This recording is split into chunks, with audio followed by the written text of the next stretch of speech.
32 જાતના વ્યંજનો ભાવિ ભક્તોને જે પીરસવા માટે તૈયાર કરી દેવામાં આવે છે. સેવરોલ બનીને કમ્પ્લીટ થઈ રહ્યા છે. ગરમા ગરમ લાઈવ પૂરી બનીને બહેનો દ્વારા જે બનાવવામાં આવી રહી છે. અહીંયા તમે જો સ્ટેપ બાય સ્ટેપ સરસ મજાના અલગ અલગ મિષ્ટાનો જે ભાવિ ભક્તોને પીરસવામાં આવે છે. બપોરે ખમણ હતા, અત્યારે ઈકડા છે. અહીંયા તમામ રસોઈ છે ને દેશી ચૂલા ઉપર લાકડાના મદદથી બનાવવામાં આવે છે. તમે જો એક તપેલું નથી, આવા લાઈનમાં ઘણા બધા લાગે તપેલા છે. જ્યાં જોવો ત્યાં નજર નાખીને તો તપેલા જોવા મળશે. હેલો જય સ્વામિનારાયણ મિત્રો, ખુશાલી સિપ્લોક છો મિત્રોનું હાર્દિક સ્વાગત છે. આપણે છીએ અમદાવાદના આંગણે શિક્ષા પત્રિકા લેખનના 200 વર્ષ પૂર્ણ થઈ ગયા છે. એટલે ભવ્ય તેથી ભવ્ય જે સામૈયું યોજવામાં આવી છે, એમાં લાખોની સંખ્યામાં હરિભક્તો આવવાના છે.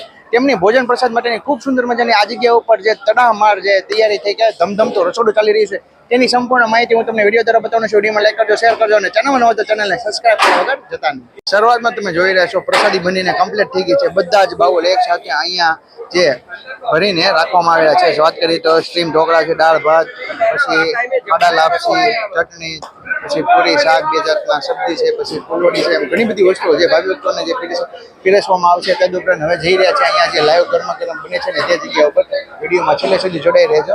શરૂઆતમાં મિત્રો તમે જોઈ રહ્યા છો અહીંયા ભાવિ ભક્તો માટે સ્ટીમ ઢોકળા જે તેનો હાથો બનીને કમ્પ્લીટ થઈ ગયો છે અને અહીંયા મશીનની અંદર જે બફાઈને કમ્પ્લીટ થઈ રહ્યા છે. હવે આપણે અહીંયા જોઈએ કે અહીંયા બનીને કમ્પ્લીટ થઈ ગયા છે. બાઉલની અંદર જે ભરીને આગળની તરફ જે રાખવામાં આવી રહ્યા છે. તમે જો સરસ મજાના અલગ અલગ મિષ્ટાનો જે ભાવિ ભક્તોને પીરસવામાં આવે છે. બપોરે ખમણ હતા, અત્યારે ઈકડા છે, પછી એમ ઘણી બધી અલગ અલગ વાનગીઓ ભાવિ ભક્તોને પીરસવામાં આવશે. ચાલો હવે આપણે આગળ જોતા જઈએ અને હું તમને સ્ટેપ બાય સ્ટેપ માહિતી આપતો જાઉં. અહીંયા આગળની તરફ ચોખા બનીને કમ્પ્લીટ થઈ ગયા છે. ભાત કે હવે એક જેટ આગળ તમે જ્યાં જોવો ત્યાં હરિભક્તો ભોજન પ્રસાદ જે સ્ટેપ બાય સ્ટેપ આપણે આગળ જોતા જઈએ ને તો અહીંયા ભાવિ ભક્તોને જે ગરમા ગરમ લાઈવ પૂરી બનીને બહેનો દ્વારા જે બનાવવામાં આવી રહી છે. અહીંયા તમે જો સ્ટેપ બાય સ્ટેપ જેમ પણ પૂરી બનાવવાની સ્ટાઇલ.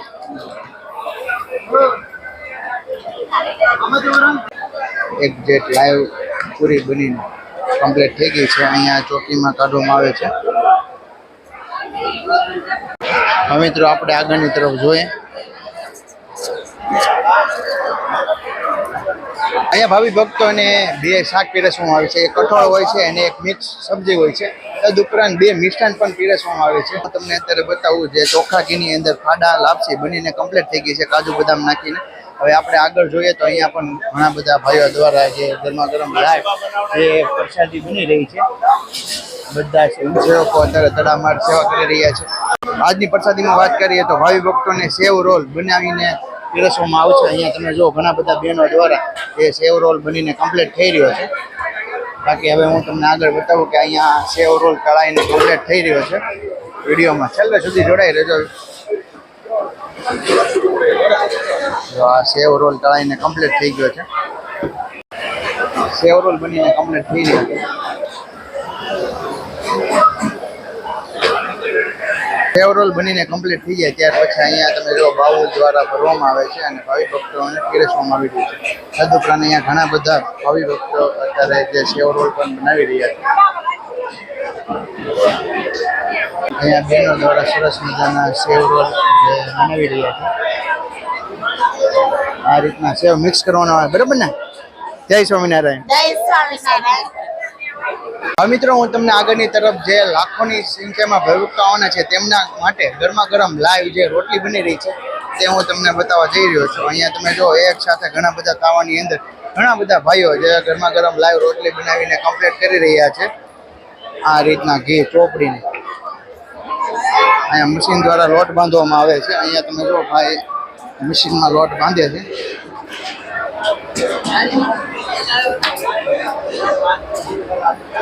લોટ બંધાઈ જાય ત્યાર પછી અહીંયા આ ગ્રુપ પાસે આવે છે.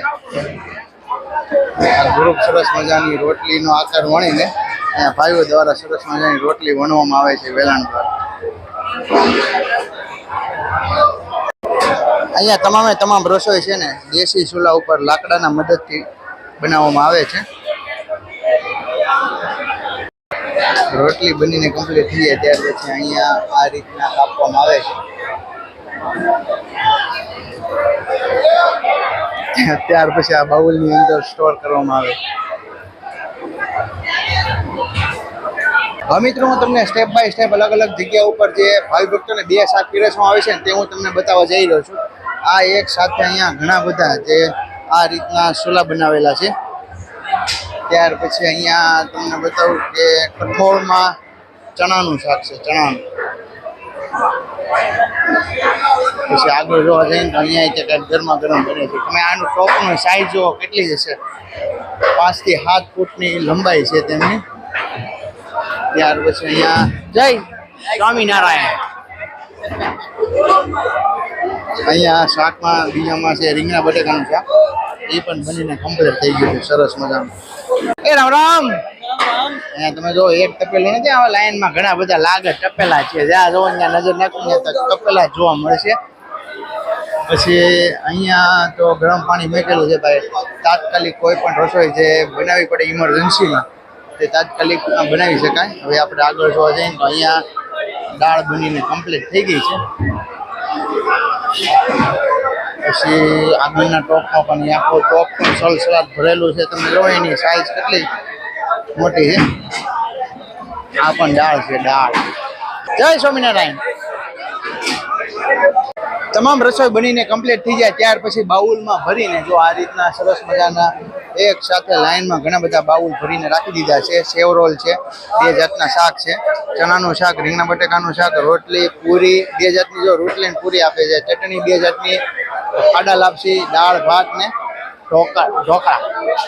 અહીંયા સરસ મજાની ભાઈઓ દ્વારા આગળની તરફ ભોજન પ્રસાદમાં લઈ જઈ રહ્યા છે. અહીંયા ભાઈઓ દ્વારા સરસ મજાનું જે ટ્રેક્ટરમાં ગોઠવીને આગળની તરફ લઈ જઈ રહ્યા છે. અહીંયા પ્રસાદીમાં મોહન થાળી છે ભાઈ. બોલો સ્વામિનારાયણ ભગવાન કી, નર નારાયણ દેવની.